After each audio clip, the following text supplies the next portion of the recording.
இந்த தேர்தல் நடக்க சார், இந்த தேர்தல் காலம் நெருங்க அநேகமா இன்னொரு 80 நாள் இருக்கும்னு நினைக்கிறேன் சார். அநேகமா 80 நாட்கள்ல தேர்தல் நடத்தை விதிகள் நடைமுறைக்கு வருவதற்கான வாய்ப்பு இருக்கு. இந்த நாள் நெருங்க சார், 2 வகையாக அரசியல் கட்சிகள் ஒரு வகையான போக்கை கடைபிடிக்கிறார்கள். ஒன்னு உளவியலா கடைபிடிக்கிறார்கள், இன்னொன்னு என்னென்ன செஞ்சோங்கிறத சொல்றாங்க, வேற சித்தாந்த ரீதியாகவும் கொண்டு செல்கிறார்கள்.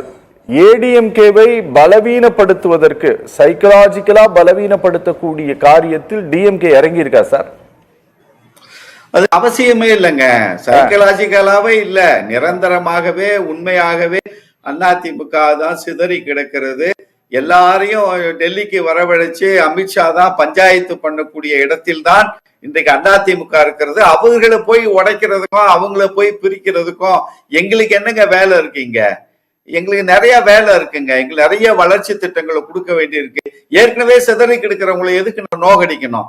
அவங்க டெல்லிக்கு போய் தான் முடிவெடுக்க முடியும். அமித்ஷா முன்னால உட்காந்து அப்படி குனிஞ்சு முன்னால போய் உட்காந்து ஐயா சொல்லுங்க சாமி அப்படின்னு இப்படி கை கட்டி வாய் பொத்தி நின்று கேட்டுக்கிட்டு கட்சி நடத்தக்கூடிய இடத்துல இருக்கவங்கள்ட்ட போயிட்டு நம்ம அதுக்கு மேல அவங்கள புண்படுத்த வேண்டாம்னு நினைக்கிறேன்.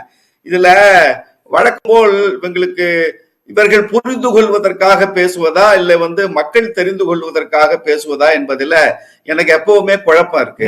மறுபடியும் பேசுங்க சார். மக்கள் தெரிந்து கொள்வதற்காகவே நான் பேசுறேன். இதுல என்னன்னு கேட்டீங்கன்னா, கொஞ்சம் பொறுமையா இருங்க. நிதியை எதுல மூலதனப்படுத்துனீங்கன்னு கேட்டேன். அதுக்கெல்லாம் வழி இல்ல. திரும்பி பாத்தீங்களா, அதிமுக பத்தி பேசலன்ட்டு அந்த கூட்டணிக்குள்ளதான் நிக்கிறாங்க. அந்த அளவுக்கு பயத்தை ஏற்படுத்தி இருக்கிறது இந்த கூட்டணி. திமுக சகோதரர்கள் நன்றி. எனக்கு நேரத்தை நீட்டிச்சு தரணும். கொஞ்சம் பொறுமையா எங்க பண்ணாங்க? கடன் எதுக்கு வாங்கினாங்க? கொஞ்சம் பொறுமையா வர்றேங்க.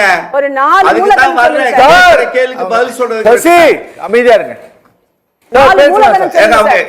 அவங்க இடைமறித்தாங்கன்னா அது வர்ற நீங்க உங்க கேட்ட கேள்விக்கு பதில் சொல்லக்கூடிய இடத்துல நான் இருக்கேன். நான் உணர்ற ஆள் கிடையாது. பதட்டத்துல பயத்துல பின்னாலே அடுத்தவங்க பேசுறதை இடைமறிக்கிற ஆள் நான் கிடையாது.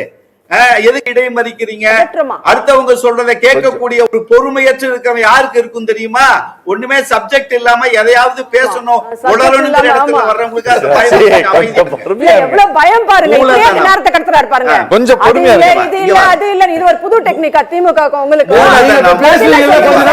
திருவனந்தபுரம் எலெக்ஷனுக்கு போயிட்டாங்க. இங்க இருக்கிற எலெக்ஷனுக்கு போயிட்டாங்க. கேரளால தோத்தத பத்தி பேசுறாங்க. சார் தயவு செஞ்சு கம்மி கம்மி ஊரை தாண்டி போறீங்க. சசிரேகா கொஞ்சம் சசிரேகா கொஞ்சம் பேச விடுங்க. சசிரேகா கொஞ்சம் பேச விடுங்க. சசி கொஞ்சம் பேச விடுங்க. சசி பதில் இல்ல சார் பேசலாம். நான் மூலதனத்துக்கு நான் மூலதனத்திற்கு நான் இல்ல அவரு சசிரேகா கேட்ட கேள்விக்கு மூலதனத்துக்கு நான் பேசுறதுக்கு வர்றேன். நான் பேசுறது கேக்குதுங்களா? பேசலாம். ஓகே. 2021-22 திமுக ஆட்சியில் அமருகிற பொழுது ஜிஎஸ்டிபிங்கிறதுக்கு விளக்கம் சொல்லணும்னா ஸ்டேட் அவங்க புரிஞ்சுப்பாங்கன்னு நினைக்கிறேன். ஜிஎஸ்டிபி 21 லட்சம் கோடி. இந்த 4.5 ஆண்டுகள்ல இந்த ஆண்டு கடந்த ஆண்டு 31,47,000 கோடியாக மொத்த உள்நாட்டு உற்பத்தி. கரெக்டா சார்? 21 லட்சம் கோடியா இருந்தது. தமிழ்நாடு மாநிலத்தினுடைய மொத்த உள்நாட்டு உற்பத்தி 21 லட்சமாக இருந்தது. இன்றைக்கு 32 லட்சமாக உயர்ந்திருப்பது. இதற்கான மூலதனங்கள்ல கடந்த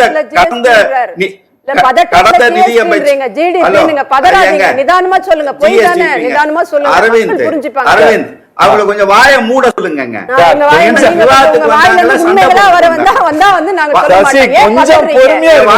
தனி மனித தாக்குதல் இவர் கப்பு சூடாக நீங்க பேசவே உங்களுக்கு தெரியலையா? இது என்ன பெண்கள் கேவலமா பேசுவாரா இவரு? திமுகவுடைய ஆமா, பெண்கள் என்ன வேணா பேசுவாரா? என்ன தனி மனித தாக்குதல்? முதல் ரவுண்ட்ல இஷ்டத்துக்கும் பேசினார். கேள்விக்கு பதில் இல்லாத போது இப்படிப்பட்ட உளறல்களை தான் நம்ம இவங்க கிட்ட இருந்து எதிர்பார்க்க முடியும். அது மதிமுக வைகோ போன்ற தலைவர்கள் கீழே இருக்க நீங்களா இப்படி பேசுறது எனக்கு ரொம்ப கேவலமா இருக்கு. காரி செல்வராஜ், ஆமா, உங்க வைகோ கிட்ட போய்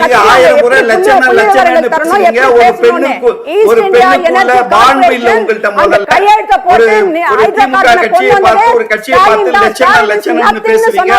அந்த மாதிரி பேச கத்துக்கோங்க. நீங்க எங்க போனீங்க அரவிந்த்? பேசி முடிச்சிட்டீங்களா? ஜிஏடிபி 21 லட்சம் கோடியிலிருந்து 32 லட்சம் கோடியாக உயர்ந்திருப்பது என்பது இந்தியாவிலேயே தமிழ்நாட்டை தவிர 16% நாமினல் ஜிடிபி வளர்ச்சி மாநிலம் எதுவும் இல்லை.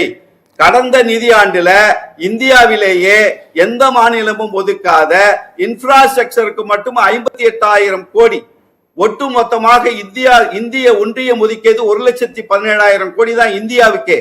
தமிழ்நாட்டிற்கு மட்டும் 58,000 கோடி இன்ஃப்ராஸ்ட்ரக்சர் டெவலப்மெண்ட்டுக்கு ஒதுக்கி இருப்பதும் கல்விக்கும் ஆராய்ச்சிக்கும் ஒதுக்கி இருப்பது என்பது தமிழ்நாட்டில் மட்டும்தான். இவங்க ஒன்னே ஒண்ணு சொல்லட்டும், எடப்பாடியார் ஆட்சி காலத்திலும் ஜெயலலிதா ஆட்சி காலத்துல 2011க்கு பிறகு அந்த 10 ஆண்டுகளில் 7.9% வளர்ச்சியை தாண்டி உங்க 10 ஆண்டுகளை என்னத்தை சாதிச்சீங்க? இங்க வந்து ஒன்றிய அரசாங்கம் அறிவித்திருக்கிறதுங்க.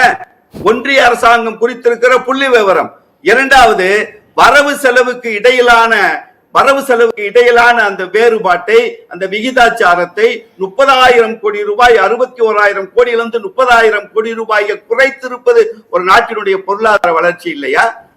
வேலை வாய்ப்பு உருவாக்கி இருக்கிறோம், தொழிற்சாலைகளை கொண்டு வந்திருக்கிறோம். எங்க இருந்து வரும் வளர்ச்சி? எங்க வீட்டுல இருந்து கொண்டு போவோம் சார். இதெல்லாம் எலெக்ஷன்ல எதிரொலிக்குமா சார்? இதெல்லாம் வாக்குகளாக மாறுவதற்கான அம்சங்களா சார்? இதெல்லாம் எங்க பயன் பெற்றவர்கள் தான் அங்க வாக்களிக்க வர்றாங்க.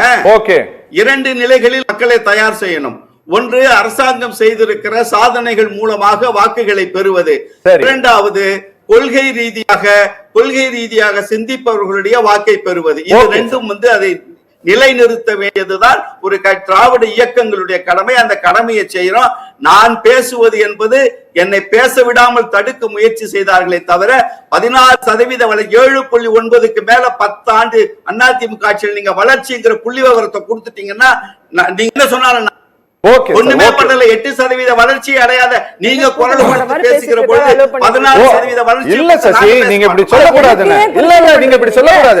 நீங்க பேசும்போது முழுமையா எல்லாரும் கேக்குறாங்க. நீங்க அவரை பேச ஏதோ கூட்டணி கட்சி மேடை மாதிரி அலோவ் பண்றேன்னு சொல்றீங்க. இல்ல தப்பு.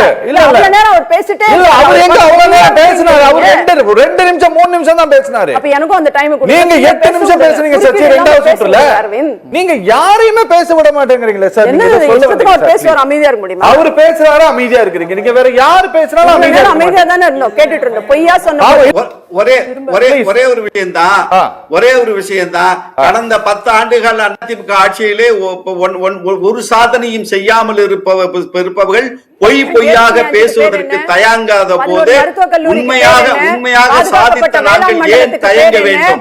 எங்களுக்கு எந்த தயக்கமும் இல்ல. பேசுவதற்கு முதல்ல அனுமதிக்கிற ஒரு கட்டக்கூடாதுன்னு சொன்னதுக்கு பேர் என்ன? இதெல்லாம் உரிமையில வராம வேற எதுல வரும் சார்? ரொம்ப நன்றி. ரொம்ப நன்றி சார். ரொம்ப நன்றி.